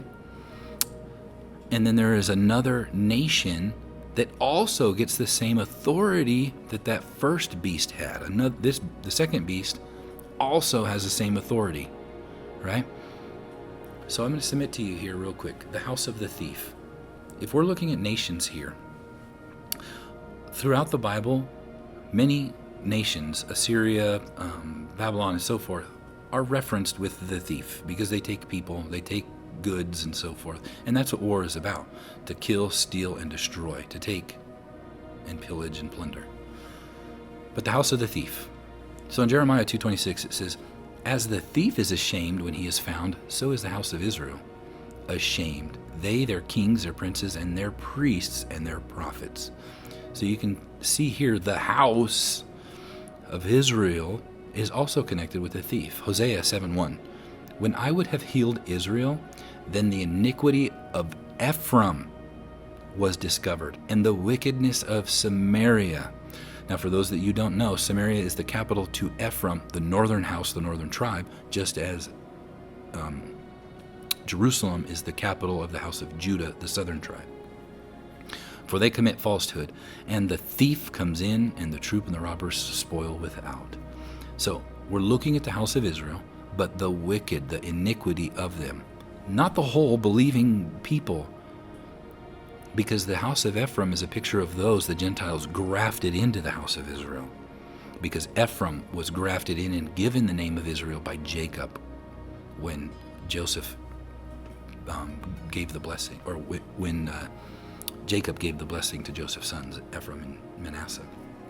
But anyway, so their iniquity was found out. It says there, he would have healed them. He says, "I would have healed Israel." Then the iniquity of Ephraim was discovered. But there are those that are, right, we've talked about this, Ephraim and Judah, the two witnesses, the two houses. But I also believe that the picture of the beasts are the governmental systems that rule over God's people. Because it's all about the God of Abraham, Isaac, and Jacob. And today there are three main religious groups having to do with the God of Abraham, Isaac, and Jacob. Yet Christianity, Judaism, and Islam. They all worship that one God. Many of them in bad, horrible ways, but it's still all about that, right? Anyway, and I think that that's who the end time people are all about. The governments that rule over these believers, but also the non-believers within them. Okay, moving forward. Isaiah 1:21. How is the faithful city become a harlot? It was full of judgment, righteousness lodged in it. But now murderers, your silvers become dross, your wine mixed with water. Your princes are rebellious and companions of thieves. So I just wanted to hit on that there. I didn't put up the verses, but from Ezekiel 37, when we talk about the two sticks, the two trees, the one for Ephraim, the house of Israel, and his companions, same word, companions, and then also the tree, the stick of Judah, the house of Israel, and his companions. Two houses. But within those two houses, there are believers and non-believers, and there is a governmental system that rules over them all. It says, everyone that loves gifts and follows after rewards, they judge not the fatherless, neither do they cause the widow, the cause of the widow to come unto them. Right? Yeshua tells us he always worried about the widow and the orphan. It's not about our religion. It's not about our blood. It's about our heart and those that choose love and to do good. All right. Now let's move on to Jeremiah 7:11. He says, in this house, which is called by my name, the name of Israel is connected to the God of Abraham, Isaac, and Jacob, has become a den of robbers, thieves, right? In your eyes, behold, even I have seen it, says Yahweh. This is from Jeremiah 7:11. Well, Matthew 21:13 says, and said to them, it is written, my house shall be called a house of prayer, but you've made it a den of thieves. And he did that because of the money changers. Now, if you do a search on some of the earliest known banking systems and where it stems from, it's going to take you to the temple, because the temple received so much money that it had to put practices in place to store it. And many people would actually store their money with the temple. And I don't know, I think it was for interest or whatnot, and they weren't supposed to. And then they would also change the money and charge for it. It's the same thing our modern banks do today. Anyway, Yeshua was perturbed about that. His house of prayer became a den of thieves. And in John 10:1 it says, verily, verily, I say unto you, he that enters not by the door, who's the door? Yeshua, into the sheepfold or into the house, but climbs up some other way, the same is a thief and a robber. The only way into the house of Israel, the eternal house of Israel, is through Yeshua. Matthew 24:43. And Yeshua, not just by saying, oh, I believe Yeshua was, no, it's by doing the good, doing his commandments, walking in the light, and hating the evil and turning away from it. Matthew 24:43 says, but know this, that if the good man of the house had known in what watch the thief would come, he would have watched and would not have suffered his house to be broken up. Just like we see, the house is going to be broken up, right? By this flying roll. And it's going to consume the timber and the stones thereof. All right, so we looked at the house of Ephraim, the house of Israel. But also, let's look at the house of him that swears falsely by my name. And you've seen me put this up here many a times. Now, I'm not considering it's all of the people of Judah. No. It's the national governmental system and those that do not take care of the widow and the orphan, those that do not choose Yeshua, who is the good made flesh. Isaiah 48:1. And I believe this was fulfilled in 1948. Hear this, O house of Jacob, which are called by the name of Israel, and are come forth out of the waters of Judah, which, very important, swear by the name of Yahweh. They swear by the name of Yahweh, right? But what does he go on to say? And make mention of the God of Israel, but not in truth nor in righteousness. So if they're not swearing in truth, they're swearing by his name in a lie. They're swearing falsely by his name. This is the scripture telling me that. It says, for they call themselves of the holy city and stay themselves upon the God of Israel. Yahweh of hosts is his name. Now he's later going to go on. I'm going to jump to verse 9 because he says this about it. Because he's perturbed that they're swearing falsely by his name. And it clears it up in Revelation 48 or Isaiah 48:9. 7 verses later, he says, for my name's sake will I defer my anger. So he's going to hold back. Who is his anger? The adversary. Who comes down to Jerusalem that we're supposed to flee from? The adversary. And for my praise will I refrain from thee, that I cut thee not off. So he's holding back. Since this time that they called themselves Israel and have been swearing falsely by his name, that is not all the people. This are they that don't believe in Yeshua. The nation has turned away from Yeshua, but many are trying to turn. Many of our brothers, Judah, are there trying to turn the hearts of them to see the truth about Yeshua. But the scripture is saying he defers his anger. It says, behold, I have refined thee, but not with silver. I have chosen thee in the furnace of affliction. So his anger is going to bring the furnace of affliction. That's not to refine as we are refined like gold. This is affliction, to afflict them, to bring trouble. It says, for my own sake, even for my own sake, will I do it. For how should my name be polluted? And I will not give my glory to another. The whole commandment to not use his name in vain is to not swear falsely by his name. If you're claiming to be a Christian or claiming to be Israel, then you need to be walking in the light. That doesn't mean we're not going to mess up, but when we do, we ask repentance. We make it right with the person we wronged and turn back to love. We don't drop bombs. We love our enemy. We turn the other cheek. We don't stand with those that wish to destroy others. We pray for our enemies and love them, whether it be enemies in Judah, in Islam, in North Korea. It's not for us to seek vengeance. It is coming. But in the meantime, we need to pray for ourselves and our enemies, but that we also will not be deceived and turn away from Yeshua and the God of Abraham, Isaac, and Jacob. Okay, so I hope that helps. But we're talking about this time when he says, I will defer my anger. Well, Daniel's going to prophesy something about that, and he's going to ask him not to defer his anger. And it's in the time of this abomination of desolation. Daniel 9 says this. The abomination of desolation is only mentioned in two places, Daniel 9 and Daniel 11.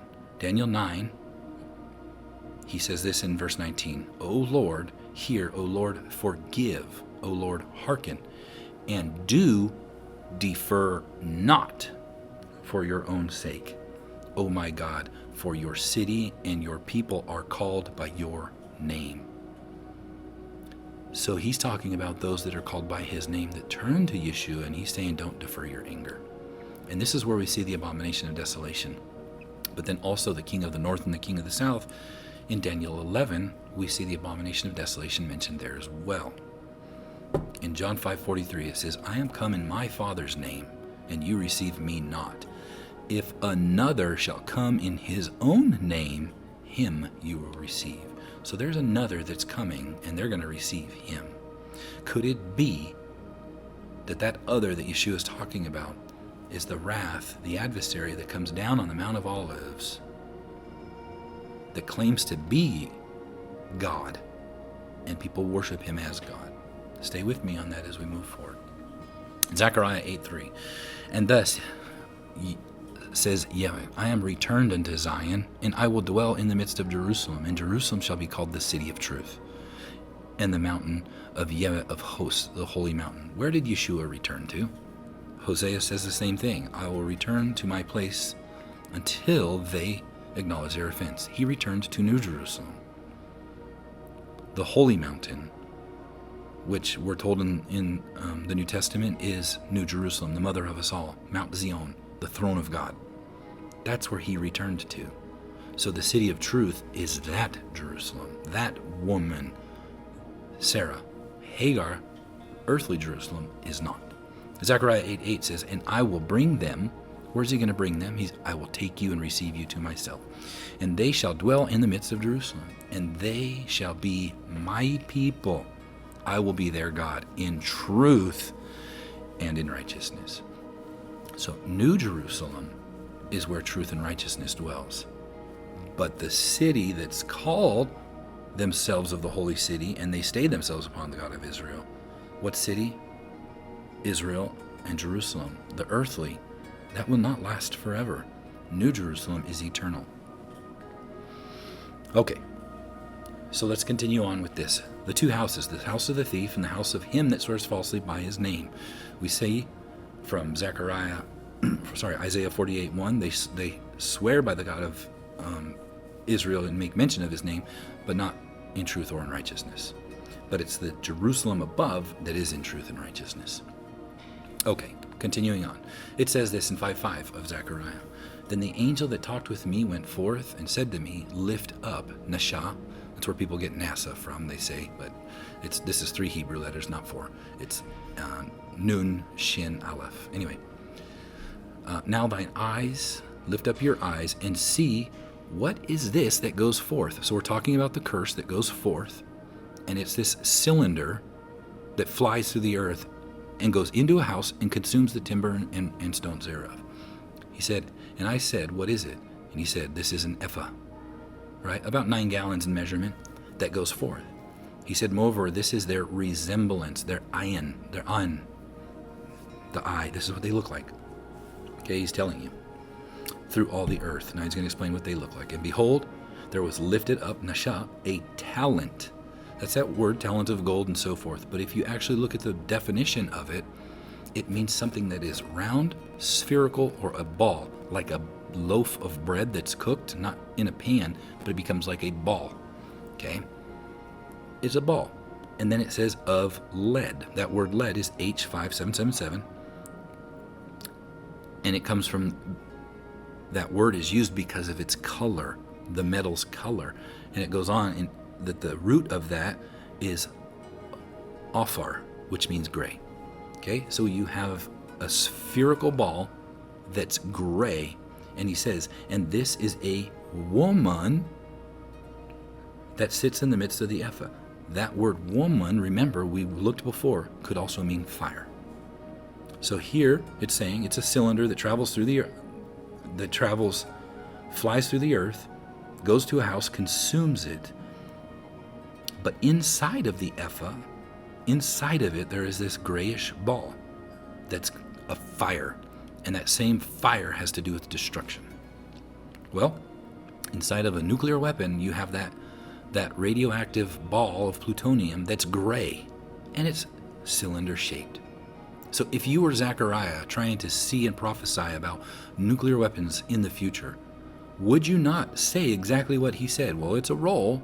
It's a cylinder that flies through the earth. Okay? And when it goes to where it's going, it consumes the house, the timbers, and the stone. It completely consumes it. And he'd say, well, it's about an ephah. And inside the ephah, there is a spherical ball that's gray. And this gray ball is the fire. And that is the radioactive weapon that actually causes the destruction. That sits in the midst of the ephah, it says. Well, that's very interesting. If Zechariah was describing this, that's probably exactly what he would say to describe this. It goes on, though, in Zechariah 5:8. It says, and he said, this is wickedness. And he cast, Aleph Tav, it into the midst of the ephah. And he cast a weight of lead upon it, upon the mouth thereof. Then I lifted up my eyes to see, and looked, and behold, there came 2 women. Well, could that be 2 fires as well? And the wind was in their wings, for they had the wings like the wings of a stork. So here, let's stop there real quick. There's these 2 fires that come forth to carry this fire, and they have wings. They have 2 fires. How would you describe a jet that has 2 fires out of the 2 back of the engines, but it's carrying this ephah, this weapon? You wouldn't know to call it a missile or a nuke, but you're trying to describe what you're seeing and using the words that you know in that time. This is exactly describing that. Could I be wrong? Sure. But I mean, it brings this destruction that consumes these houses. It's a cylinder, the length of it, the breadth of it, the fire that's within it. And it's called wickedness. And the wind was in their wings. These two fires, these two jet engines, have wings. And they carry this ephah. It says, for they had wings like the wings of a stork. I find that interesting. That word there means like a bird, a kind. But it's ketzideh. If you remove the hey, it's ketzid, which means the pious or the saint. Like the saint with wings. Anyway, whatever. Moving on. It says, and they, these two fires, lifted up the ephah between the earth and heaven. Where do the birds fly? Between the earth and heaven. In the firmament, it says, where the birds fly. Well, these two fires also fly with wings and carry this cylinder. I think Zechariah is describing missiles, but more importantly, nuclear weapons. Revelation 13:12. And he exercised all the power of the first beast, the exousia. Remember, Hasatan gives his exousia to the first beast, but the second beast also gets exousia. And what is his power? Destruction. And causes the earth and them which dwell therein to worship the first beast, whose deadly wound was healed. And I find it interesting when Yeshua talks about the icon, the image. It's the same word in Revelation of the image of the beast. When he says about Caesar, he says, give me a coin. Whose icon is on this coin? And then he says, give to Caesar that which is Caesar, but give to God that which is God's. Our worship should be to God, not a governmental system. But the physical money, give it to them, but do not worship. Well, in Revelation, same thing. The icon of the beast has to do with buying and selling, just like the icon of Caesar had to do with buying and selling. And I just find it interesting that there was a nation that made a coin with somebody's icon on it for the other one. Anyway, we won't go there. And he does great wonders so that he makes fire come down from heaven on the earth in the sight of men. So the miracles that he's doing is calling down fire from heaven. And I've told you this before, it's literally in the military called calls for fire, when you call down fire from heaven. And the adversary comes, we see the adversary coming down with power and great wrath. Could this all be talking about nuclear warfare and destruction? This is what I'm seeing. It makes sense to me that is what Zechariah is explaining here. Could I be wrong? Sure. And many of you might disagree, but this is what I'm seeing. Now, I want to go through and continue on with some of these things we talked about. We'll finish up Zechariah 5. It says this. Then said I to the angel that talked with me, where do these bear the ephah? And he said to me, to build it a house in the land of Shinar. That word there means, Shinar means the land of two rivers. But in the Septuagint, it says Babylon. Now there's many ways to look at this. Could this be referring to Mystery Babylon? Whereas Mystery Babylon, there's a house being built for it? Or is this referring to Babylon, the land of Shinar, which is around Iraq, Iran, and some believe also Turkey, to build it a house? And in our day-to-day, it's interesting that there's all this anger and war between two nations about building a house for this curse, this nuclear weapon. Anyway, I just found that interesting. Many people believe that the land of Shinar is around the Iraq-Iran area like this. This isn't any ancient map. This is just a AI-generated map. But then also there was the Caldwells and so forth. They showed some great evidence that the theory that the land of Shinar was actually up in Turkey, where Babel was, the Tower of Babel. A lot of people think that the Tower of Babel was where Babylon was, but it didn't necessarily have to be. Many proposed that the Tower of Babel was up in Turkey, and that was the land of Shinar. Either way, it's in that general area. But the land of Shinar could be Iraq, Iran, and Turkey, but most sources would put it in the Iraq area, maybe part of Iran. So, real quick, with these nuclear weapons, a lot of people don't know that there's only 9 nations in the world that have nuclear weapons. Russia has the most, then the United States. The United States was the first to get them, and they were the first and only nation to use them on people. And that was from Hiroshima and Nagasaki. Those weapons produced 15 kilotons. And if you look at the bottom left down there, fat man and little boy, that's the explosion compared to the megaton weapons that they have now, Ivy Mike, Castle Bravo, and the Tsar Bomba that Russia has. So the capability of these weapons, if they're used, would destroy the earth because of what it leaves behind, not just the destruction that it brings, but the fallout that comes afterwards. It brings so much destruction.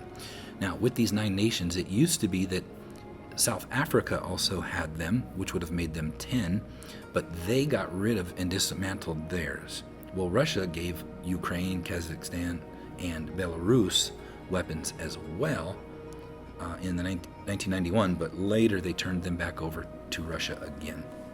So there was 10, then there was 13, and then there was 10 again, and then there was 9, and so on and so forth. So today there's only 9. Well, Israel was the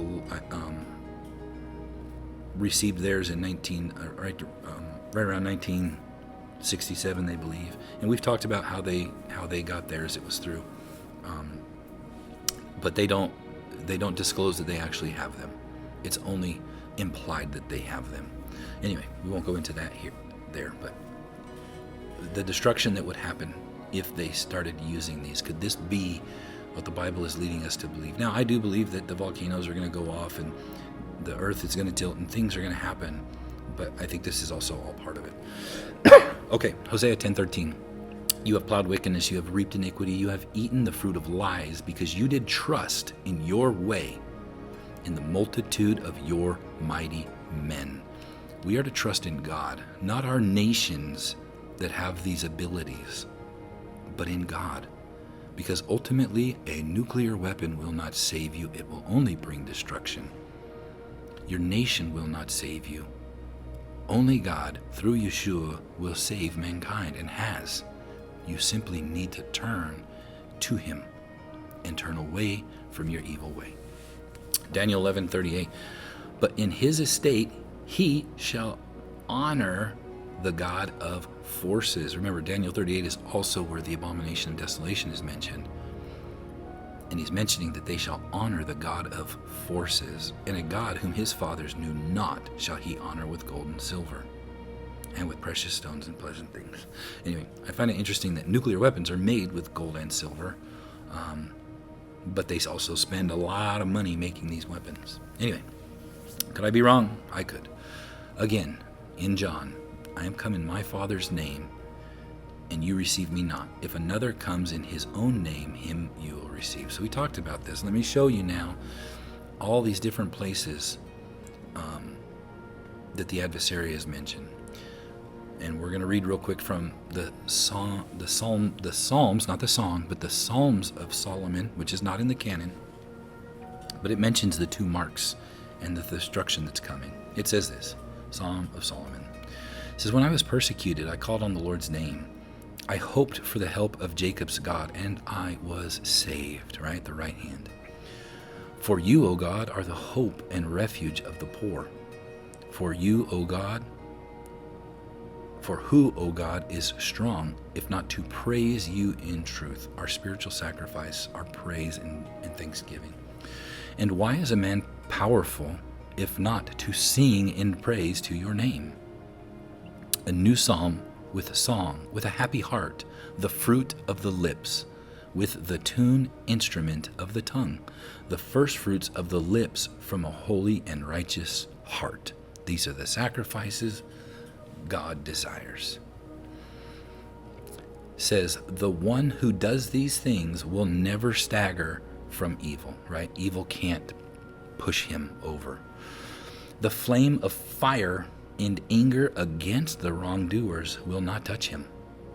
when it goes out from the Lord's presence against sinners to destroy every confidence of the sinners, for God's mark is on the righteous for salvation.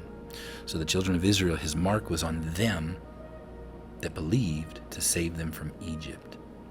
And all of this, that is the story throughout Bible. Lot, Egypt, and so forth. Yeshua brings salvation. The enemy brings destruction. It continues. It says, famine and sword and death will be far from the righteous, for they will flee from the saints like those pursued by war. But they will pursue sinners and overtake them. For those who act lawlessly will not escape the Lord's judgment. They will be overtaken as by experts in war, because the mark of destruction is on their foreheads, right? The mark of the beast, who destroys. And the inheritance of sinners is destruction and darkness, and their lawless actions will pursue them even below into Hades. In chapter 15, verse 11, it says, their inheritance will not be found for their children, for lawless actions will make desolate the homes of sinners, and sinners will perish forever in the day of the Lord's judgment, when God examines the earth at his judgment. But those who fear the Lord will find mercy in this day, the day of the Lord, and will live by their God's mercy. But sinners will perish for eternal time, right? The day of the Lord. And those that fear him. And what is the fear of the Lord?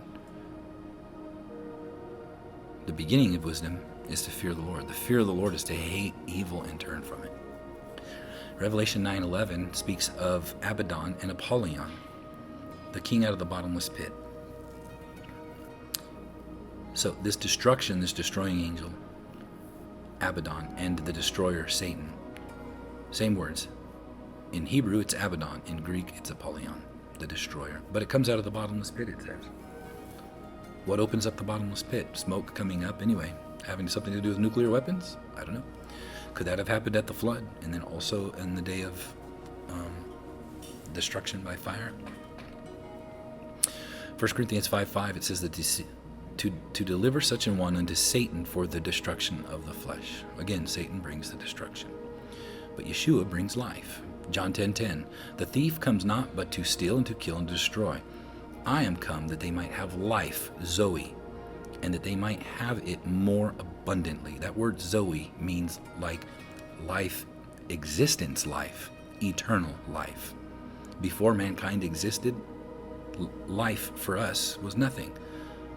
But when we receive the light of men, life, Yeshua is the light, the Zoe, we are brought into the world, into existence. John 1:4 says, in him was Zoe, and the Zoe was the light of men, the life, that eternal life. Well, in Luke 8:14, it talks about life as well. But it says this, and that which fell among thorns are they which when they have heard go forth and are choked with the cares and the riches and the pleasures of this bios, the life that you have now, this world. But the eternal life to come is what Yeshua brought for us, Zoe. And they will bring no fruit to perfection because they're wrapped up with the cares of this world rather than turning to the way that God told us to walk. All right. So looking at Abaddon and Apollyon, the destroyer, we can see in Job, right? Hell, Sheol, is naked before him, and destruction, Abaddon, has no covering. Same word in Job 28:22, destruction, Abaddon.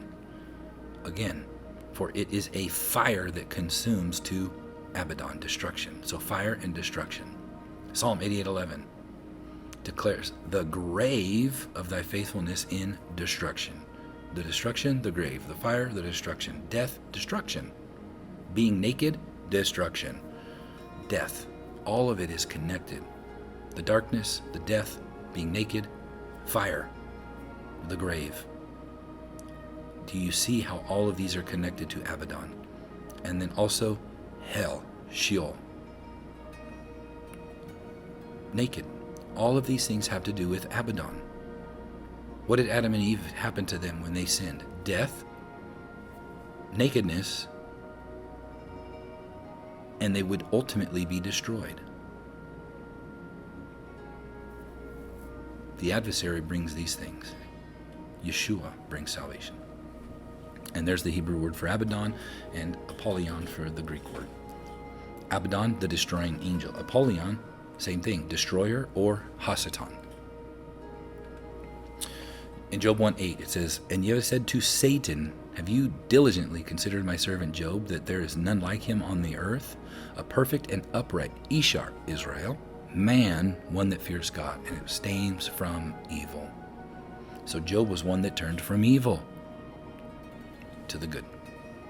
Job 1:12, it says, "And Yahweh said to Satan, Behold, all that is in your hand," that word says power, but it's hand, "only upon himself put forth not your hand." Same words there. So Satan went forth from the presence of Yahweh. So he was able to do everything except for him. He couldn't destroy him, but he could destroy everything else. It goes on in Job 2:3. It says, "And Yahweh said to Satan, Have you then considered my servant Job, that there is none like him in the earth, perfect and upright, Ishar, one that fears God and turns from evil?" Well, it continues on and says this, "And still he holds fast his integrity, his innocence, although you moved me against him to destroy him without cause." There was no cause, but yet he still sent Satan to destroy him. Because who is Satan? The destroyer. And again in Job 2:6, it says, "And Yahweh said to Satan, Behold, he is in your hand, but save his life." So he could not touch his life, his soul. The flesh, but not the soul. So went Satan forth from the presence of Yahweh, and smote Job with sore boils. So Satan brought the boils. I find it interesting that if you were to unleash a nuclear weapon and describe the aftermath, right, that happens from it, is the same thing that we see from the bowls of wrath in Revelation. Sore plagues or boils. The sea turned to blood. The rivers turned to blood. Scorching fire and heat from the sun. Darkness. Waters dried up. The Euphrates dried up. Lightning, thunder, earthquake, hail. All of these things are aftermath from nuclear weapon. Again, is that what it's describing? I don't know. But that's possible and plausible. All right, moving on, Job 2:29. "Then said his wife to him, Do you still retain your integrity? Curse God and die." But he said to her, "You speak as one of the foolish women speak. What? Shall we receive good at the hand of God? And shall we not receive evil? In all this did not Job sin with his lips?" Right? Because God forms the light, creates the darkness, and he creates the evil. Okay, so let's get to all these things that the Bible talks about of this event coming. The Didache. If you haven't read the Didache, nobody knows who wrote it.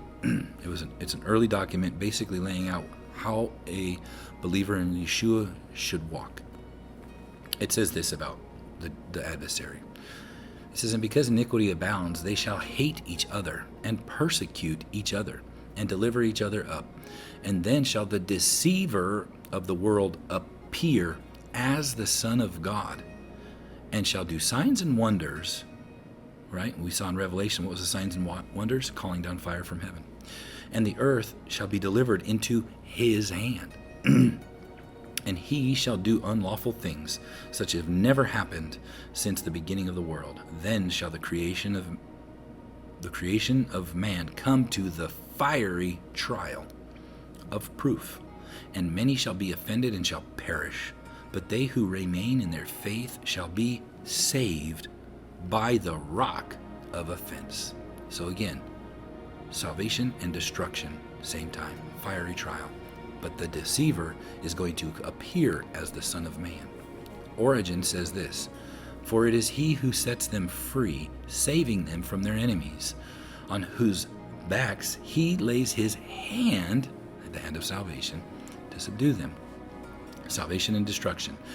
"Then he has put under his feet," when he has put under his feet the opposing power and is alone in the presence of his Father, then he is Jacob and Israel. And thus as we are made light by him, since he is the light of the world, so we are made Jacob, since he is called Jacob, and Israel, since he is called Israel. So we become Jacob and Israel because we are with him, and he is Jacob and Israel. But this happens when he puts the opposing power under his feet. Just like Psalm says, "Come now, sit at my right hand until I make your enemy your footstool." Eusebius of Caesarea says this. He says, "For with all his might the adversary fell upon us, giving us a foretaste of his unbridled activity at his future coming." So he's saying that there is a time coming when the evil one is going to act without bridle. He now does his own will and destruction. Eusebius says this also. "But the grace of God led conflict against him and delivered the weak and set them as firm pillars, able through patience to endure all the wrath of the evil one." The evil one and wrath are connected. "And they joined battle with him, undergoing all kinds of shame and injury, and regarding their great sufferings as little, they hastened to Christ, manifesting truly that the sufferings of this present time are not worthy to be compared with the glory which shall be revealed to us afterwards." That's the same thing from Romans 8:18. Here's the one that really sets it apart. The ascension of Isaiah. I don't know enough about this. I know it was a very early document. I can't say anything else on it except for it was used at one point. I think it's around the 1st century. But it says this. It says, "After it is consummated, Beliar," right? That's what the Dead Sea Scrolls calls the adversary. "The great ruler, the king of this world, will descend, who has ruled it since it came into being," right? When he took the authority from Adam.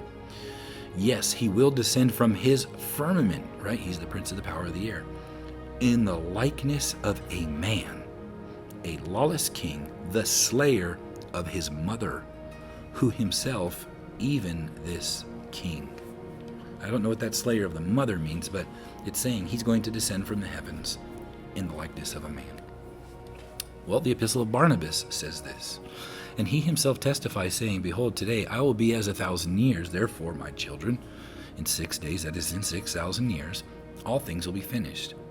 And he rested on the 7th day." This means when his Son, coming again, shall destroy the time of the wicked man. He calls him the wicked man. We see Yeshua comes down with the adversary, but goes back up with those into New Jerusalem. The adversary has 3.5 years, but then he returns, Yeshua, with his saints after that 3.5 years. And he's going to change the sun, moon, and stars. That's Yeshua changing, and I believe that's what the Dead Sea Scrolls calendar is written about. Is it will be a perfect 364-day year when he changes the sun, moon, and stars. And I believe they knew that and prophesied. Same thing with Enoch. He says his writings were for the last generation. Anyway, moving forward with that. Also in the Epistle of Barnabas, we'll hurry up moving through this. It says, "Now is that wicked time, with also withstand the coming source of danger, also because the sons of God," right? "But that black one may find no means of entrance." So he calls the adversary the black one, and that he will find no way of entrance. It says, "Let us flee from every vanity. Let us utterly hate the works of the way of wickedness," like we read, to hate evil. I'm going to put this up here, the Epistle of Barnabas. Now, a lot of people don't know that I'm going to do a video on the Epistle of Barnabas, but it was part of the Codex Sinaiticus, and they put it at the end of Revelation, but later took it out. But this talks all about the way of darkness, but it was part of that codex at the very end of Revelation. Departure and the man of sin revealed. So in 2 Thessalonians 2:13 it says, "Let no man deceive you by any means, for that day shall not come except there come a falling away, an apostasia first, and that man of sin be revealed, the son of perdition." Now, Most Bibles until this King James 16:11 all said this instead. In 2 Thessalonians 2:3, it says, "Let no man deceive you by any means, for that day shall not come, except there come a departing first." So what did we see? Hasatan is booted out of heaven, and we're able to go up in. Kind of like the story of Jericho. The walls came down, the restrainer, and then they were able to go up at the seventh trumpet. Same thing. Hasatan's cast down at the seventh trumpet, but they're able to go up. But there's a departing first. And the man of sin is revealed, when I believe he shall stand on the Mount of Olives. Could I be wrong? Maybe. But show me somewhere else where it shows Yeshua standing on the Mount of Olives, and not all these other things that I've showed that it's the adversary. Yeshua comes in the clouds, but after the Great Tribulation, he then comes with his saints. So we see that. Also, two more things to point to this. Ephraim the Syrian, he died around 373 AD. He wrote this: "They shall be seized up in the clouds." This wasn't new. To meet him, while those who are lazy and timid, right, the ones that didn't make themselves ready, like me, shall remain on the earth, trembling. But why? He goes on to say, "That we might be able to fight the good fight and tread down all the power," right, that exousia of the enemy, "that we might be delivered from the wrath coming upon the sons of disobedience." So there's a group that goes up, there's a group that remains, but they have a job to do. Just like Elijah went up, but Elisha remained behind, where the two beasts are devouring the 42. But they were making fun of Elisha for not ascending up. Okay. And then also Eusebius, that we just wrote one of his things, he said this about it. He said that the cataclysm of the destruction of the ungodly shall not happen before those who are found of God at that time are gathered into the ark and saved according to the pattern of Noah. All the righteous and ungodly are to be separated and saved according to the pattern of Noah from the ungodly and gathered into the heavenly ark. So this wasn't when people talk about rapture, it's the rapture. Not everybody goes up and that's it, that's done. But the dead do rise, and I believe that there are some that go with them. But then there are those, the 144,000 that remain, and then also those that didn't make themselves ready. But there are different groups, and it's the same thing. Wrath, reward, salvation, destruction. They happen at the same time. All right. So you see, he comes, right? And these are some of the things we looked at. The prince of this world comes. The devil is come down unto you. The coming is after the according working of Satan. Beliar, the king of this world, will descend from his firmament in the likeness of a man. In the last days, lawlessness, beware of the black one. The world deceiver shall appear as the Son of God and perform signs and wonders. All of them are referring to this end times, this man of lawlessness, the sin. It is the adversary himself. But whether he indwells a human or comes down in the flesh like Yeshua, I don't know. But I believe that the one standing there on the Mount of Olives, like Yeshua says, when you see the abomination of desolation stand where he ought not to flee, because the destruction's coming.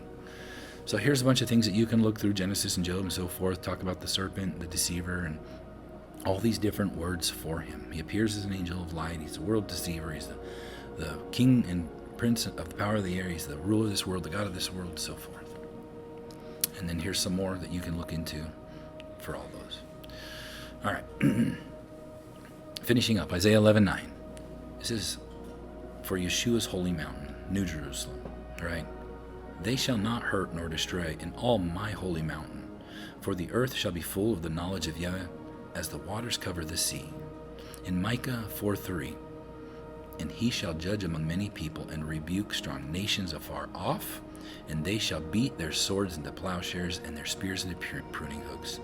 Nation shall not lift up sword against nation, nor shall they learn war anymore.